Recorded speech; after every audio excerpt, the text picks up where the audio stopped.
વિદ્યાર્થી મિત્રો, પ્રકરણ 2 એસિડ, બેઝ અને ક્ષાર એની અંદર જે મુદ્દો છે એસિડ ધાતુઓ સાથે કેવી રીતે પ્રક્રિયા કરે છે એના વિશે સમજણ મેળવીશું।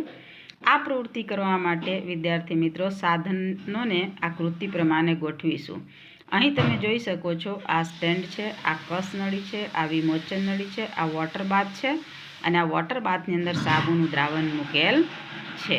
વિદ્યાર્થી મિત્રો, આ પ્રવૃત્તિ કરવા માટે સૌથી પહેલાં આપણે કસ નળીમાં 5 ml જેટલું મંદ સલ્ફ્યુરિક એસિડ લઈશું।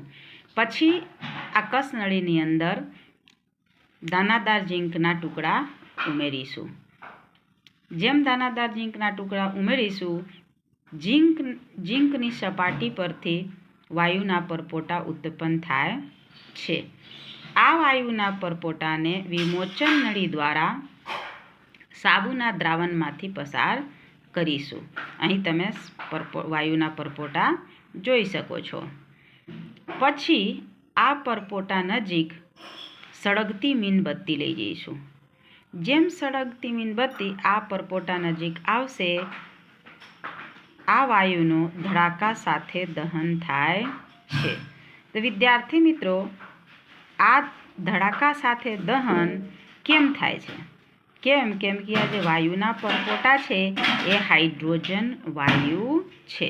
એટલે જેમ હાઇડ્રોજન વાયુના પરપોટા સળગતી મીણબત્તીના સંપર્કમાં આવે છે, તેમ ધડાકા સાથે દહન થાય છે।